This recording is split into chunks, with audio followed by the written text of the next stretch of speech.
try to destroy me. You can skin me alive and throw my ashes to the wind. But let it be known, you will find me unbowed. I will continue to serve the Filipino people no matter the personal cost or political intrigue.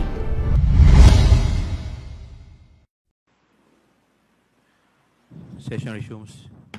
Mr. Chair, may I The request... Honorable Vice President is recognized. Thank you. May I request to leave the inquiry?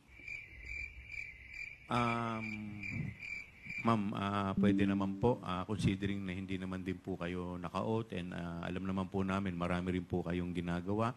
The Vice President is excused. Thank you. Thank you po. Thank you, everyone. Good morning. 1 minute suspension is declared by the Chair.